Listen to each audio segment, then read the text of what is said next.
السلام علیکم دوستو، کیسے ہیں آپ سب لوگ؟ آپ کو ہماری نئی ویڈیو میں خوش آمدید۔ آج ہم آپ کو ایک دلچسپ کہانی سنانے والے ہیں جس کا عنوان ہے بادشاہ اور ملازم۔ تو چلیے دوستو، بنا دیر کیے ہم اپنی کہانی کو شروع کر لیتے ہیں۔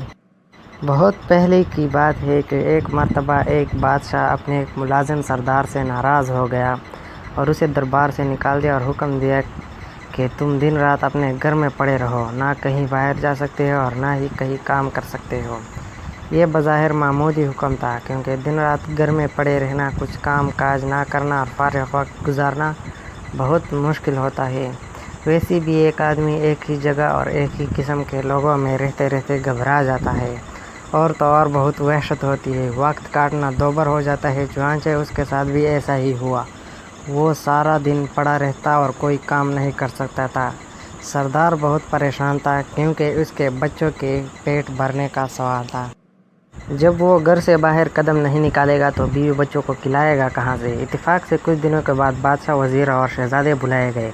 سردار کو ایک ترکیب سوجی تو اس کی آنکھیں چمک اٹھی۔ اس نے اپنی بیوی کو پڑوس میں ایک قیمتی جوڑا لانے کے لیے بھیجا۔ وہ پڑوس سے قیمتی جوڑا لے آئی۔ سردار نے وہ قیمتی جوڑا جلدی سے زیب تن کیا اور گھر سے نکل پڑا اور شان سے چلتا ہوا شاہی دربار میں جا پہنچا۔ درباری سمجھے کہ کوئی معزز مہمان ہے، اسے لے جا کر بڑے ادب سے دوسرے بڑے لوگوں کے ساتھ کرسی پر بٹھا دیا۔ سردار گردن اکڑا اکڑا کر کرسی پر بیٹھ گیا۔ دربار شروع ہوا، جشن کی تمام رسمیں ادا کی گئی اور اس کے بعد دسترخوان پر اعلیٰ قسم کے کھانے رکھے گئے۔ سردار نے بھی ہاتھ بڑھا کر خوب ڈٹ کر کھانا کھایا اور پھر نظر بچا کر بڑی چالاکی سے سونے کی ایک رکابی اپنے لباس میں چھپا لی۔ وہ دربار ختم ہوتے ہی وہاں سے 9 تو 11 ہو گیا اور گھر آ کر بڑے مزے سے سارا واقعہ اپنی بیوی کو سنایا۔ اس کے بعد اس کی بیوی بازار جاتی اور سونے کی رکابی کا ایک ٹکڑا کاٹ کر فروخت کر کے کچھ رقم لے آتی۔ یوں سردار کی زندگی آرام سے گزرنے لگی اور پریشانی دور ہو گئی۔ ادھر دربار کے ملازموں نے دیکھا کہ سونے کی ایک رکابی کم نکلی ہے تو بیچارے بہت گھبرائے اور رکابی ڈھونڈنے کے لیے ادھر ادھر دوڑنے لگے۔ بادشاہ نے ان کی حالت دیکھ کر کہا کہ تم سب کیوں پریشان ہو؟ مجھے معلوم ہے کہ سونے کی رکابی غائب ہو گئی ہے اور اب وہ تمہیں نہیں ملے گی۔ مجھے یہ بھی معلوم ہے کہ وہ رکابی کس نے چرائی ہے۔ اگلے سال پھر جشن ہوا اور دربار مہمانوں سے بھر گیا۔ جشن کے اختتام پر مہمانوں کو کھانا دیا گیا۔ سردار اس موقع پر بھی موجود تھا۔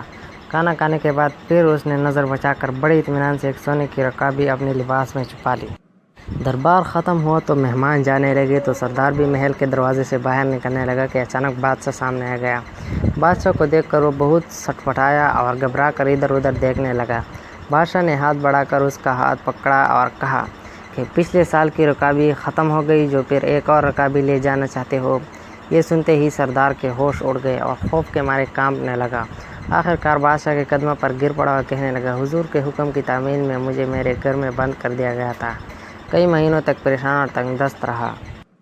آخر مجبور ہو کر یہ نازیباں حرکت کی۔ حضور مجھے معاف کر دے۔ بادشاہ کچھ دیر سوچتا رہا، پھر کہنے لگا کہ اچھا، ہم نے تمہیں معاف کیا اور تمہاری ملازمت بھی بحال کر دی۔ غلطی ہماری ہی تھی، ہم نے حکم ہی ایسا دیا تھا کہ آدمی بھوک اور تنگ دستی سے مجبور ہو کر چوری کرنے پر آمادہ ہو جاتا ہے۔ اگر ہم تمہیں گھر میں قید نہ کرواتے تو شاید تم ایسی حرکت کبھی نہ کرتے۔ جاؤ، اب ایسی حرکت نہ کرنا۔ چوری بہرحال بری حرکت ہے۔ بادشاہ اور سردار دونوں نے غلطی کی تھی۔ دونوں نے اپنی اپنی غلطی تسلیم کر لی اور ایک دوسرے کا آئندہ کے لیے عبرت حاصل ہو گئی۔ کہتے ہیں کہ پھر سردار نے کبھی چوری نہ کی اور نہ بادشاہ نے کبھی کسی کو ایسی سزا دی۔ آج کے لیے بس اتنا ہی دوستو۔ امید ہے آپ کو ہماری ویڈیو پسند آئی ہوگی، اور اگر آپ کو ہماری ویڈیو پسند آئی ہو تو پھر ویڈیو کو ضرور لائک کریں اور چینل کو بھی سبسکرائب کریں۔ تو دوستو، ملتے ہیں اگلی ویڈیو میں، تب تک کے لیے اللہ حافظ۔ For more interesting videos, please subscribe to our channel and press the bell icon to get the notification immediately after we upload the new video. Also like and share this video. Thanks for watching our video.